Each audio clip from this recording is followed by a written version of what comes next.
What I was hoping to be able to share with you is actually this whole idea about social enterprise and social entrepreneurship.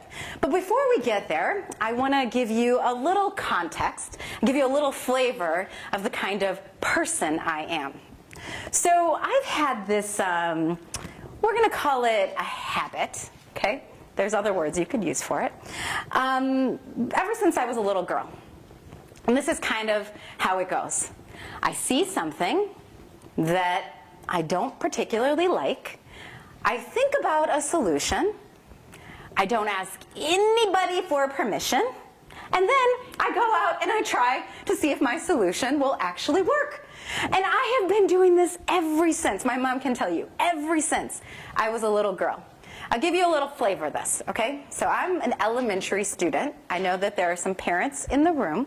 So I'm an elementary student. This is elementary and middle school. You know, during the summertime, I was in a working class neighborhood, and during the summertime, we didn't really have a lot of activities to do, right? So what we'd end up doing is spending a lot of time in front of the computer playing Nintendo. We only had 2 games between, like, everybody around us. So it was a lot of Super Mario's, right? Like that. How does the song go? You know what I'm talking about, right?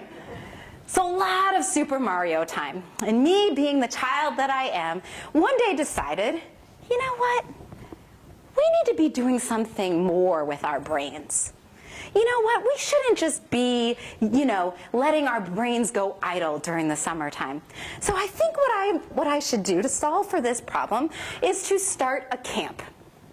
Now, I had never actually been to a camp, so I didn't really, we're going to use that word camp real loosely, I didn't really know what that meant. I also decided that I didn't need to tell anybody that I was going to start this camp, except for the other children, of course my clients in the neighborhood, right? So I made some flyers and I gave them out in the neighborhood, and then children came to my house. And we started having camp. And what I promised them was that I would come up with some activities for us to do during the day to really engage our brains. But I used language that was like good for them. Like, oh, we're going to have fun, right? Child-appropriate language. And so I don't know what my mother thought, actually, at the beginning. I've never asked her about this, but we had kids coming in and out all the time, so maybe she didn't really think that much of it until it started to become a very steady flow. Right? So children coming to my house. And this is before Pinterest. I mean, quite frankly, it's before the internet. And so these activities that I had planned were not impressive, right? So the activities that I had planned, I'll give you an example. This is a true story. One of the activities that I had was I went and got all the socks that were rolled up in balls from all of the different drawers in the house and put them into a laundry basket. Then I played this game called Hit Me. It was like, da-na-na-na, hit me, da-na, right? And I would run back and forth, and if the children hit me, they got a point. They loved this game. We played it all of the time. And I didn't want my mom to really, know exactly what I was doing, so I didn't actually ask her for anything. Instead, what I did was I went around the house, and I kind of was pilgrimaging. I was just looking, rummaging through things, and I was upcycling stuff. Right? I was finding things that already existed around the house, and then I was using them as the stuff that I needed for my activity. And because I'm an enterprising woman, I also told everybody who came to my camp that they had to pay. Now, there was a sliding scale to my pay system, okay? And essentially it was, just give me whatever you can, whatever change you can. So some days somebody would come with a nickel. Other days, when it was like big money days, I had a quarter, right? And what I did was I took that money, I kept it, and then at the end of the summer, I decided that we were going to have a showcase, right? I had all this money that I collected. We're going to have this showcase where we're going to show our parents what we've been doing throughout the summer. You wouldn't believe how quickly the parents in the neighborhood really glommed onto this idea of Deanna doing a camp, right?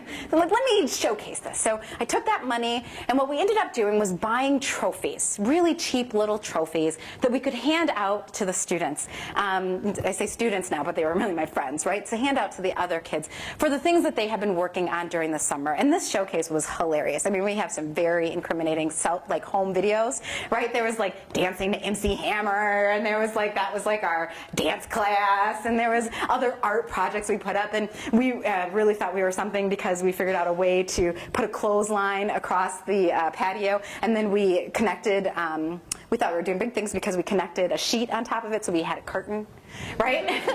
So this went on for actually a couple of years. I think I did it for 2 or 3 years, and every year it got a little bit bigger. There was a point where like my cousins came from out of town, they were part of it. There was a point where one of my aunts decided to bring her kids to the house for the camp, right? So it got more and more elaborate over the years, but it was just this idea that I had. I had no idea at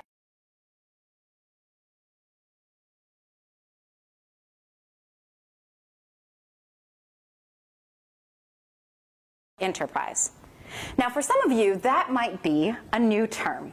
And, you know, people who study social enterprise know that there's actually a lot of different ways that you can define social enterprise. So I'm going to share with you the definition that I like to use, okay? There are 3 characteristics of a social enterprise.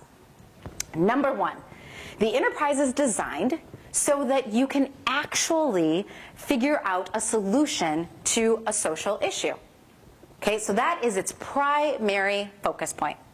The second thing is that it has to be sustainable. So from the very beginning, a social enterprise has to be thinking about how it's going to create the revenue or whatever it needs in order to be self-sustaining. The third thing that makes a social enterprise is that no profit goes like, you know, to make people's pockets bigger. What happens is the profit is reinvested towards the mission of the organization, right? Towards what you're trying to accomplish. So do you see how I was running a social enterprise as an elementary student? The thing that I was trying to solve for was the summer brain drain. I didn't have those words. I know there's some education people in this room. I didn't have those words, but that's essentially what I was trying to solve for. The way that I made it sustainable was that I required people to pay for it, right? And it wasn't a ton of money, and since I was repurposing a lot of stuff, I didn't really need that much money, but I had some money coming in. It was kind of big for me, right? So I had some money coming in. But what I did with that money, so getting to the third thing, is I didn't keep the money. What I did was I invested in something that I thought would really create, you know, this idea of feeling connected, this idea that the students would have something that they were working towards. So, social enterprise. Now, I did not have that word for a really long time. So, you know, we always like to ask children, like, what do you want to be when you grow up? And I struggled, because what I wanted to do was that. I wanted to solve for social problems. That's what I wanted to do in a sustainable way, but I didn't know what those words were. So when I heard for the first time this idea of social enterprise and then a social entrepreneur, are you kidding me? I was like, I found my tribe, right? I have arrived. And I have, ever since I heard those words, tried to sit at every single seat of the social enterprise table. And I think I've been pretty successful. I've been the benefactor, I've been a client, I have been an advocate, and I have been a funder. And most importantly, to me at least, I've had the opportunity to actually be an entrepreneur. Now, because I have sat at all of those different seats, I've had the opportunity to really think through, you know, like, what does it feel like? What have I learned? What are some things that I've taken away? And there is a truth that I want to share with you today, something that I feel incredibly strong about. And that is that every single person, and I mean anybody, has the power to be a social entrepreneur. I'm going to say that again because it's really important. Every single person, anybody, has the power to be a social entrepreneur. In my opinion, all it requires is for you to think about how you flow in the world in a different way. For you to pivot the way that your heart, your head, and your hands operate. And what I want to do tonight is prove it to you. Ready? Okay. The way I want to prove it to you is I actually want to share with you a social enterprise that I've had. It's my recent social enterprise. It's the thing that I have been working on over the course of the last year and a half. It's actually 2 children's books that I wrote that are over there, the I Am a Boy of Color and I Am a Girl of Color. If you had told me 2 years ago, hey Deanna, you're going to be a children's book author, you know what I would have did? Ooh, no, I have no idea what you're talking about, right? It was not on my radar. But because I have trained myself to be a social entrepreneur, it came onto my radar. And that's what I want to share with you today. My hope is that by the time we finish, you'll understand my story, but more importantly, you'll see a little bit of yourself in the story. Okay, so the first thing we're going to talk about is the social entrepreneur's heart. The social entrepreneur's heart cannot be unsettled. What do I mean by that? Well, first, let me introduce you to my heart, my hearts. So these are really important people to me. Up in the top corner is actually a picture of my mother and my father. They have been married for almost 40 years. My mother is an African-American woman. Her family roots are actually from Magee, Mississippi. Her father, they made it to Milwaukee with her 8 brothers and sisters because her father had work on the railroad and the work ended in Milwaukee. So that's how they ended up here. My father is actually a Sikh American. He is from a very tiny village in Punjab, India. It's outside of the city, Louisiana. My father was the first person in the entire village to come to Milwaukee. As a matter of fact, when you write a letter to my family in India, what you write is you say to whoever you're writing to, grandson or granddaughter or daughter of my grandfather's name, then you write American Vala, which means those who come from America. Since we were the very first family in the village to come from America, people, even though now everybody has somebody like in America or Canada or someplace abroad, they still call us American Vala. So it was really important that my father was the first person to actually come into this country. When they met, they actually only knew each other for 3 months before they got married. My mom didn't know anything about India. And my father could barely speak English. Now, I've asked them a lot of questions about how this worked, right?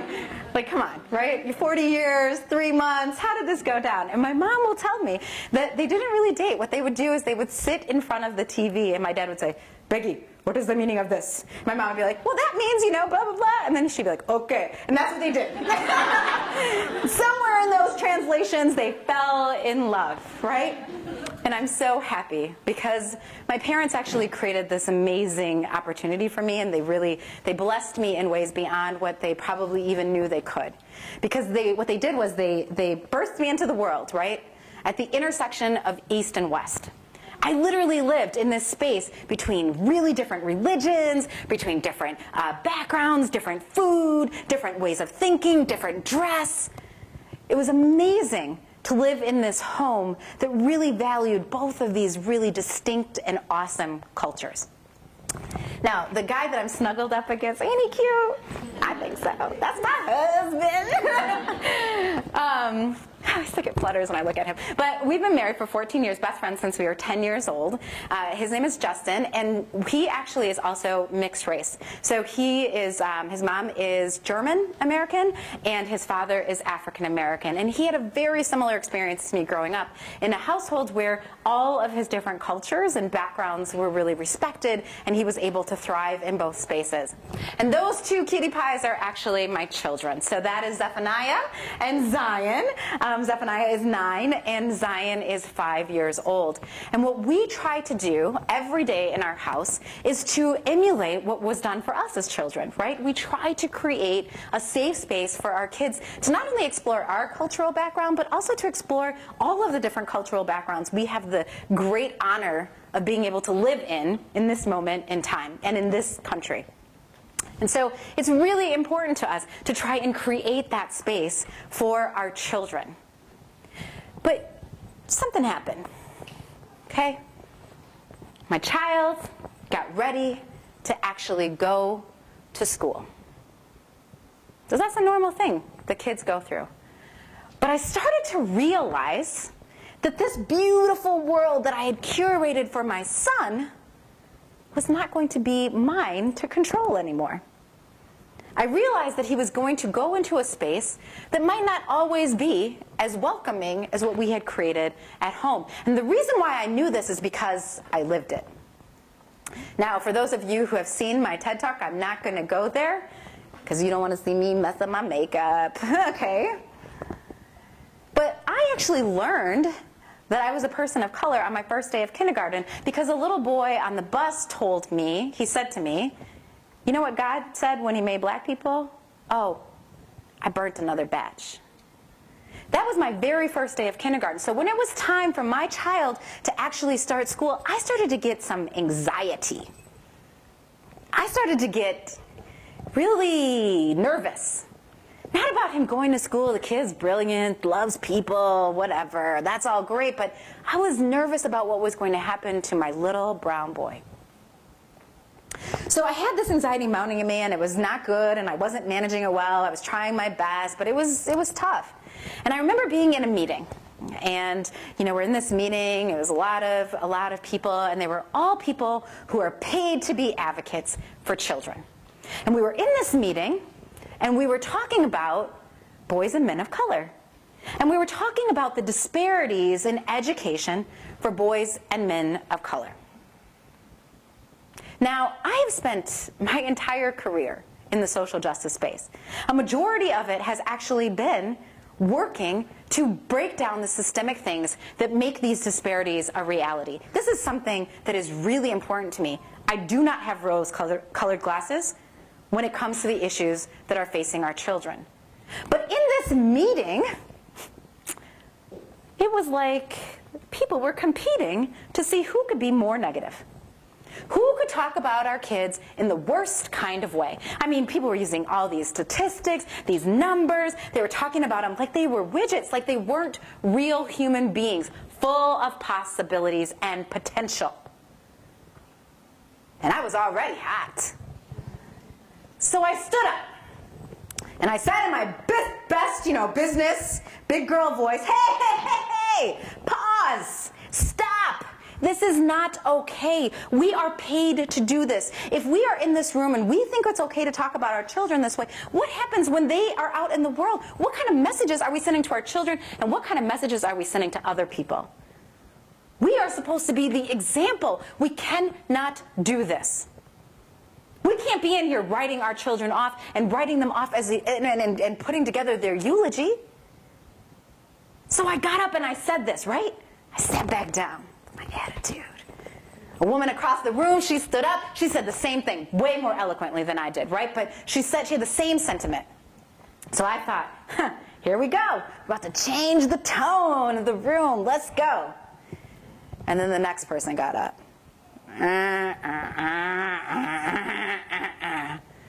He was the worst out of all of them. And I grabbed the edge of the table. And I will tell you honestly, for a split second, I imagined myself flipping the table over, taking my chair, and throwing it up against the wall. I literally saw that. You know how people say, like, you see red? I saw red, blue, green, purple. I saw all kinds of colors, right? Because I was so angry. But luckily, instead of having a full-on Incredible Hulk moment, I decided to actually pick up a pen. And I started to write. And what I wrote was this letter to my boys. And I wrote everything I could so that they would understand just how amazing they are. I wrote a letter to try to protect my boys because I didn't want them to end up in a room like that one. Right? That was like my biggest fear. To end up in a room like that and to ascribe to the beliefs that were being said about them.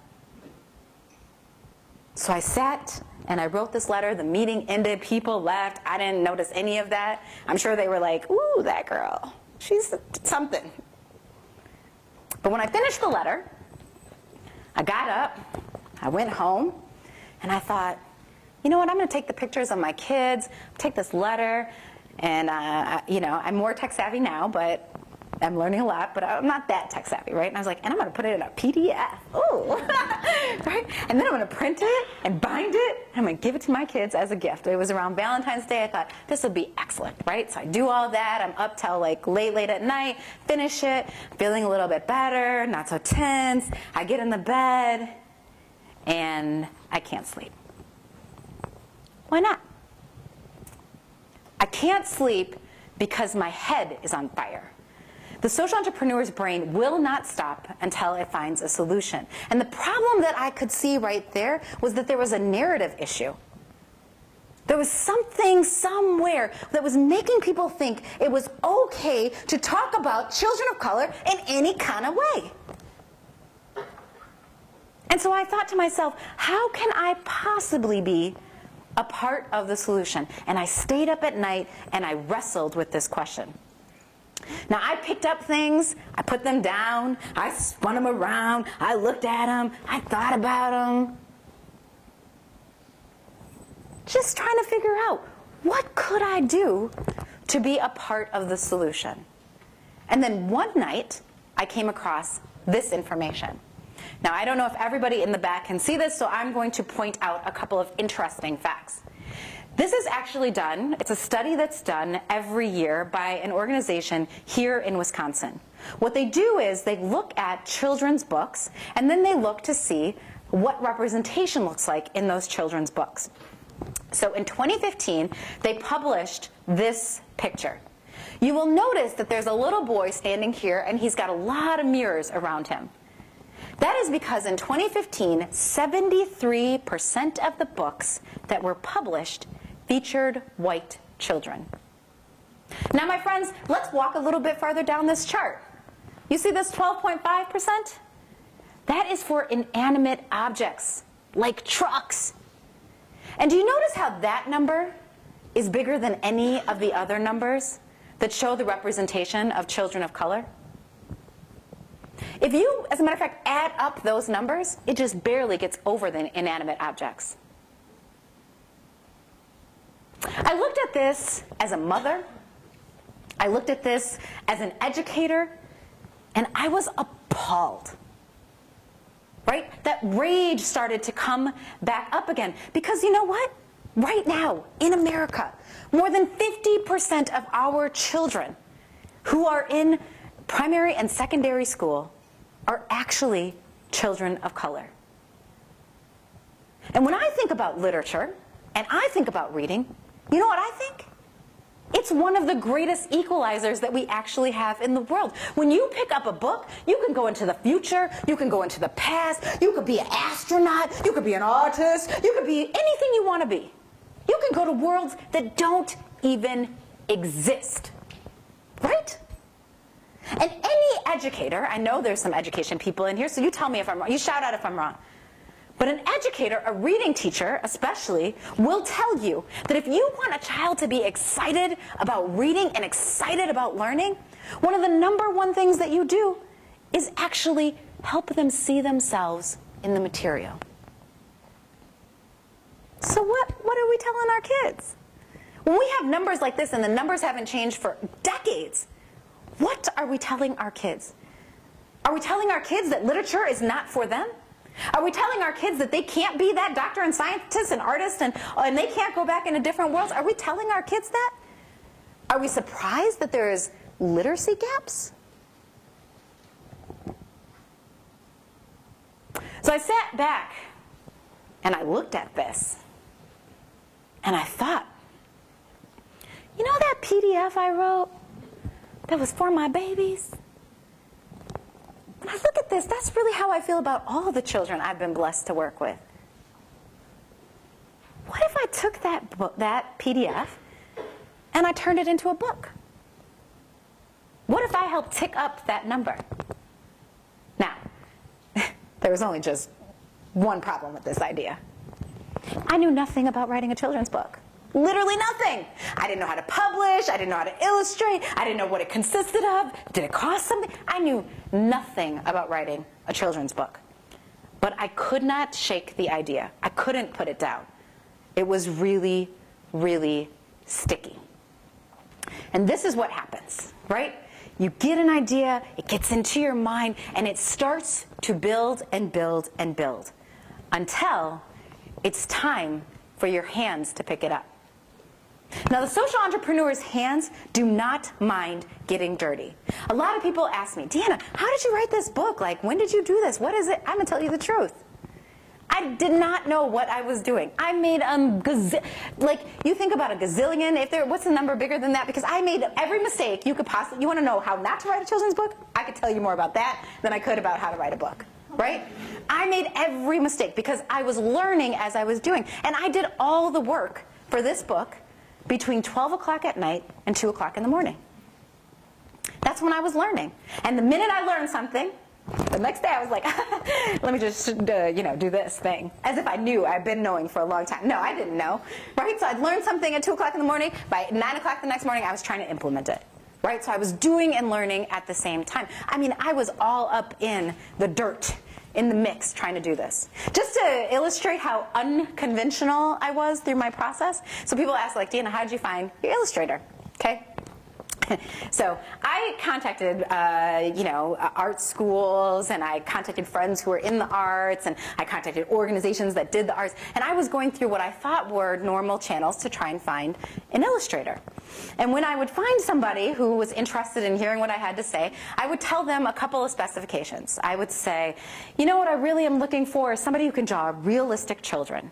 And what I really would like is somebody who can, really get the eyes and the hair right. I was really concerned about the eyes and the hair. And you know what else I really want? I want somebody who is okay with drawing in lots of color. And I want somebody who is okay making sure that every picture shows children who are powerful. So I would tell people this, right? You would not believe the kinds of illustrators, lots of talented people. But one of the examples, one of the illustrations that I got back, and I don't know if this guy was just being snarky. So remember I said a hair and eyes was a big thing to me, and I didn't want cartoon characters. So what does he send me? Like a picture of an animated person with their eyes closed that's bald. What? But I wasn't even mad at him because I felt like, you know what, I'm trying so hard to articulate what I'm saying, but I'm really not giving a ton of direction. And I started to feel like, you know what, maybe this project isn't just going to move forward because I cannot find the right illustrator. So one night, again, in the middle of the night while I'm doing my research, I come across a picture. I'm on social media. I come across a picture, and I look at this picture, and I'm like, this is perfect. It was a picture of a child that had been drawn by an artist named Amar Nasorma. And I looked at this picture, and I thought, oh my gosh, this is amazing. This is exactly what I've been trying to say and doing a very, very poor job of. So immediately, I contact, Mr. Amar. That's what my kids call him, Mr. Amar. So I contact Mr. Amar. And he writes me back very politely, thank you so much for reaching out to me. Unfortunately, I have a lot of things going on right now. I can't take your project. And I was, pretty disappointed. Well, I'd also told my publisher. So she thought maybe if I, send a publisher's email, maybe I'll get a different response. So she sends something, and he sends the same very lovely response back. Thank you so much. Unfortunately, I'm really busy. I'm not going to be able to do this. And so, we're sitting with this, and I did what any reasonable person would do. I started stalking him on Facebook, right? Oh yeah, I was all over his stuff. The minute he posted something, I'm like, I don't even know how to use Facebook, but I knew how to find what Amar was doing, right? So he's posting, and I'm falling more and more in love with his artwork. And one day, he posts that he's going to be doing portraits at a private gallery. So I'm like, kids, pack it up, let's go, get in the car, we're going to the gallery, right? So we get to the gallery, we're outside, and I look at my children, and I say to them, and this is no joke, I look at them and I say, hey, boys, I need you, mommy needs you, to take your cuteness and dial it all the way up. And you know what, they didn't even pause. They just looked back at me and they're like, all right, mama. Right? So we climb up the stairs, and there's Mr. Amar, and he's painting a portrait. He's getting towards the end. And we just stand behind him, my whole crew. We just stand behind him real politely. He finishes. He turns around, and I say, hey, Mr. Amar, my name is Deanna Singh. He goes, I know who you are. And I say, I'd like to introduce you to my boys. And they delivered, right? And I said, Amar, I know I've been a nuisance, and I know I've asked you this a million times, but I had to try one more time. Because your work is phenomenal, and I've really been struggling, and I know that you would be perfect for this job. He looked at me, He looked at the kids. I think he realized we weren't going anywhere, and he said, okay. And from that moment on, that project became just as much Mr. Amar's project as it became my project, and it was phenomenal to work with him. He is an extraordinary artist. That is the cover of the I'm a Boy of Color book. Worth waiting for, right? That's what I thought. So see, this is the thing about a social entrepreneur's hands. They might not know exactly what to do, but they're so interested in getting it done that they're okay with getting a little bit dirty, with getting a little bit messy, with maybe not fully understanding what the next step needs to be, but trying something anyways. Now, a lot of people will say, that's great, you know? I know how to shift my heart into a way that will activate my brain, in a way that will activate my hands. But they're still not social entrepreneurs, because there's another really key ingredient. A social entrepreneur is most interested in one thing, and that is impact. Now, a lot of people use that word. It's kind of one of those words that gets thrown around a lot of ways. So let me explain to you exactly what I mean when I say impact as it relates to the books that we're doing. Now, people will always ask me, I was just talking to an interviewer the other day, and they're like, how many books have you sold? And I said, wrong question. Because it's really not about how many books we sold. It's not about how much money we made. There are two metrics that we use. The first is financial. But it's not about how much money we make. It's actually about how much money have we been able to give away. See, before the first book was even bound, before we even had a gallery copy, my family and I sat down and we talked about what we were doing this for. And we talked about the fact that the whole reason we were doing this is because we were trying to, what? Change the narrative. And we realized something very, very early on. Us writing one book, that's cute. But us by ourselves, like, that's not going to be enough. There are people who have been doing this work for a really long time and have been doing exceptional things for a really long time. So we asked ourselves the question, how do we reach out and touch the partners who are doing this work that we want to be, that we want to work alongside with, right? How do we honor their work? How do we become part of this larger movement? And so what we decided to do was actually, again, before we even received a galley copy of the book, was to start a foundation. And what we do is we take proceeds from the book and we actually redistribute them to organizations here in the city of Milwaukee that are focused on positive images of children of color. Now, that would have been all right? I feel like that would have been all right. Like, we would have been in our mission. But we wanted to push it even further, because when we were talking about changing the narrative, what we were really talking about is thinking about how we empowered our children. How do we shift power to our children? So we did it literally. My children are actually my bosses. They like to remind me about that all the time. They are the co-chairmen of that foundation. And so when there's time to make a decision about where we're going to be putting the funds from the book, they're the ones who actually get to make the decision. They make the site visits. They go out and talk to other young people. They're the ones who write, they don't write the check. I got to write the check. But they give the check. And that has become one of the most extraordinary things. So yes, do we measure ourselves on a financial metric? We do. But it's not how much money we make. It is how much money are we able to give away. Now, the second thing that we measure ourselves on, because it is about changing the narrative, is what are the kinds of conversations we are able to have as a result of the book? Are we really out there talking about why it's important, why these statistics are not okay? Are we doing that? And what is happening as a result? Now, this is harder to quantify, right? Because this is more anecdotal. But I cannot tell you how much joy I have when a mom calls me, a dad calls me, a teacher calls me, or I talk to a child, and they tell me about how they've interacted with the book and how it has impacted them. And I'm going to share a couple of stories with you. So I actually had a teacher who we were in like a conversation about something else. She didn't even know I was the author of the book, and we're talking, and she's a special education teacher. And you know what she said?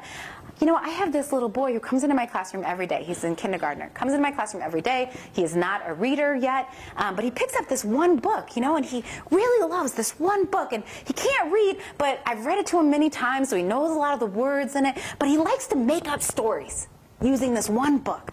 And the interesting thing about this story is that it always has him as the main character. And when I realized, like, the reason why he was doing that is because it's one of the few books I had in my classroom that actually had a boy of color in it. And he's a little boy of color. It was like an aha moment for me. And so now I've tried to really strategically change my library. Okay, all right, teacher, I like you, I see you, that's awesome. Or this other time, I'm in Chicago. This woman walks up to me. I'm at a barbecue with people I don't know. I was invited as a guest. And this woman comes up to me and she says, "You're Deanna Singh." And I said, "Yeah, you know what, nice to meet you. I've never met you before. Like, how do you know me?" She's like, "I know you because my other friend in Ohio has your book.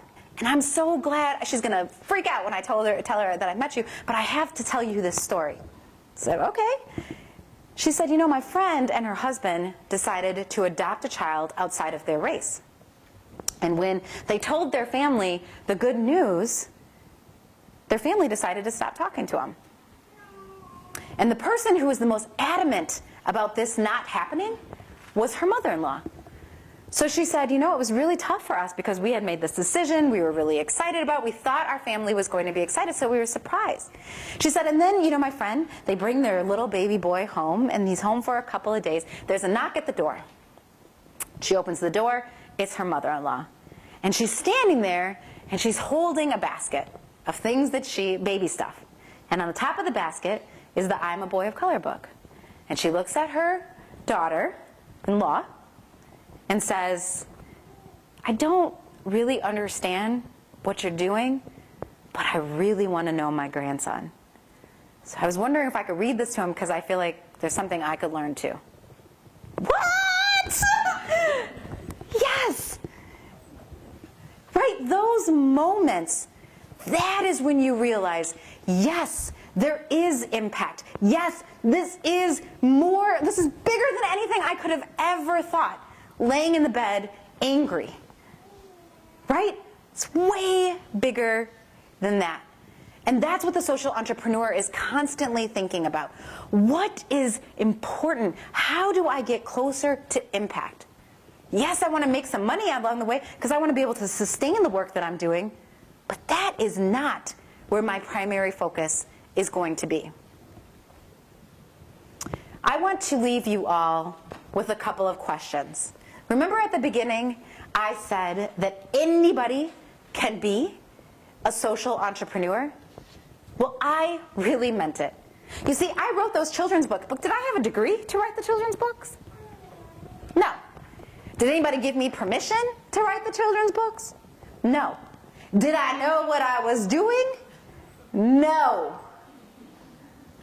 But what I did have was this anatomy, this social entrepreneur anatomy, where I gave my heart, where I gave my head, and where I gave my hands the permission to go out and do something bigger than myself.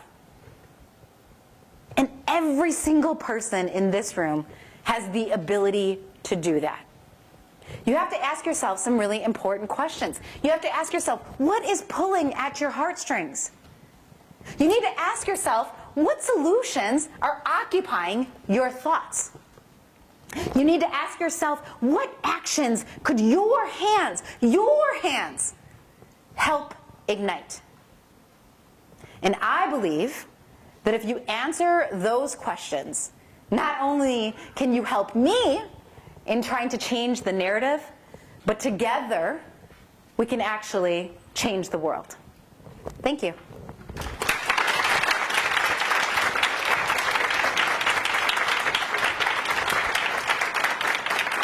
Questions, right?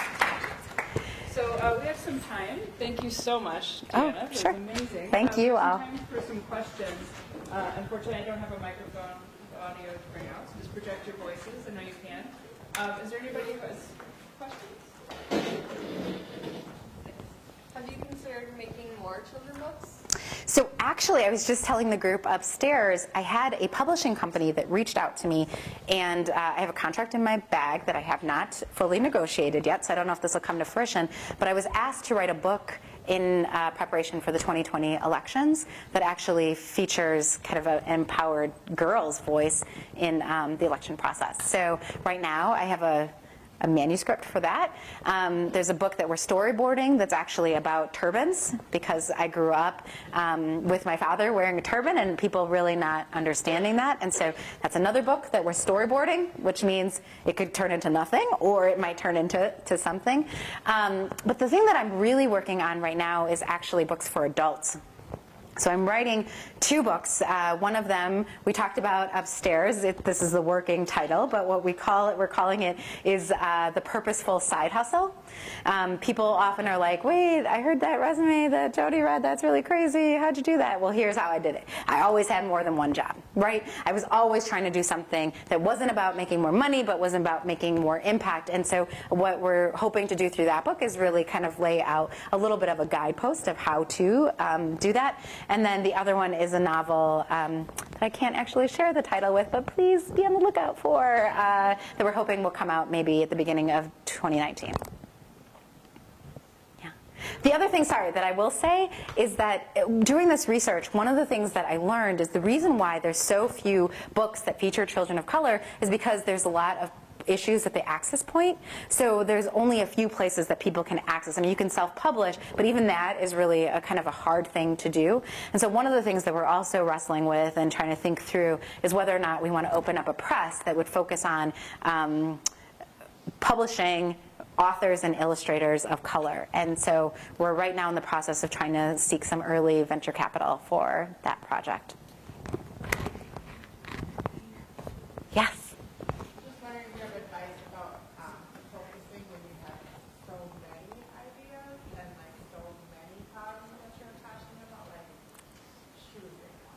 Are you talking to me? Because I don't know if I can answer that.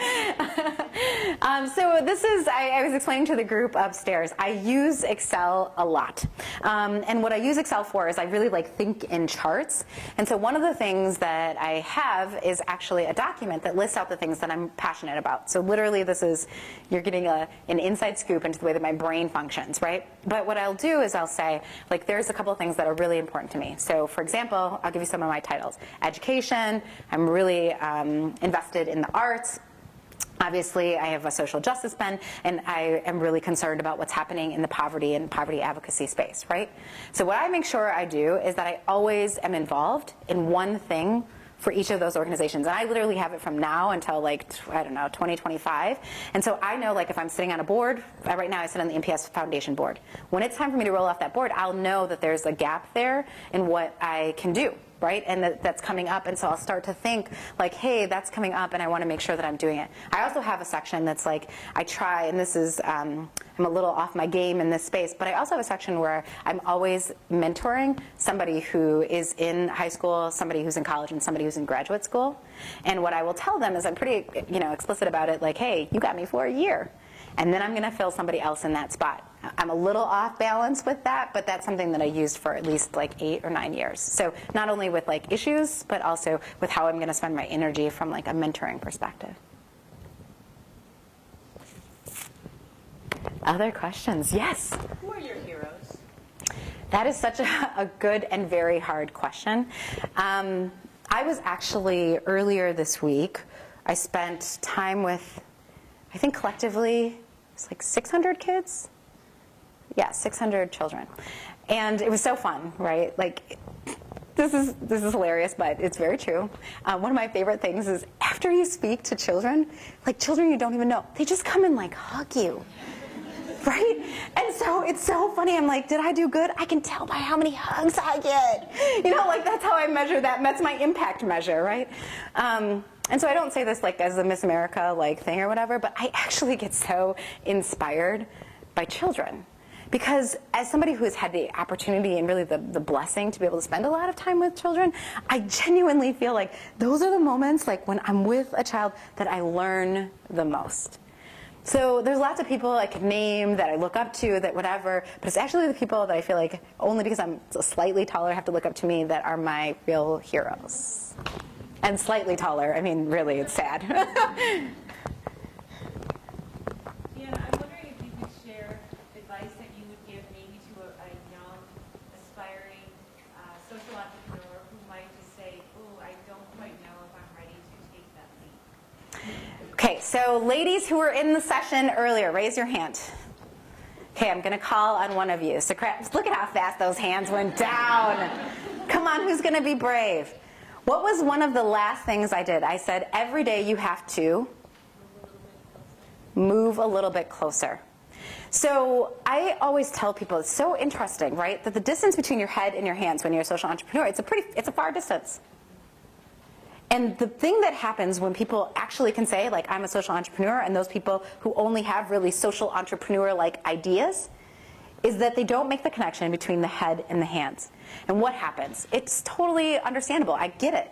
What happens is you start to get worried, like, oh, my business plan is not perfect. Oh my gosh, I don't really know how to write a budget. Oh, I don't really have that background. I don't have. And so you start to psych yourself out and not doing anything. And so what I try to tell people is just do one thing. Some days that can be a really big, grand thing. You quit your job, you go in, you're like, I'm going to be a social entrepreneur. Other days it could be sending an email. And I think that's a really important thing to remember, is that it's okay to do really, really small things, because at the end of the day, we talk about these stories as if, like, oh, it just like happened, right? Like, oh, yeah, you just woke up one day and I was the president of such and such. But if you really talk to people, it didn't happen that way, right? It's a whole lot of little bitty ticks, a little bitty stories, little bitty movement. I tell people, sometimes you leap, sometimes you jump, sometimes you take, sometimes you just wiggle. But that's okay, because the more you do that, the more you put yourself in that motion, the more likely you're going to get closer to the things that you're dreaming about. So before my feet hit the ground every day, I know what my objectives are for the year. Before my feet hit the ground every day, I think about 3 things I want to accomplish in that day. Do I fail? Yeah, I fail. I don't hit them all the time. But before I get out of the bed, every morning, I think of 3 things I want to get done that day. So that's what I would say. Do something. Doesn't really matter what it is. Doesn't have to be a right order. There is no right order. Anybody who tells there is, lying. There's no right order. Just do something. And that will help you do the next thing. Any other questions? Well, this is an opportunity for us to say that we so appreciate you being here. Oh, of My course. new heroes, what on your list now, and I'm sure many of us share that. So thank you for being with us. Of course. Thank you all for being here this evening. I'm sure there are some of you who don't feel like you want to raise your hand and speak your question to the whole group, but Deanna will be over at the table after this, signing her book, or you could stop by and ask a question and maybe move an idea forward. Yeah, of your own. that would be great. Thank you so much for all of your time. I really appreciate being able to spend some time with you this evening. Thanks.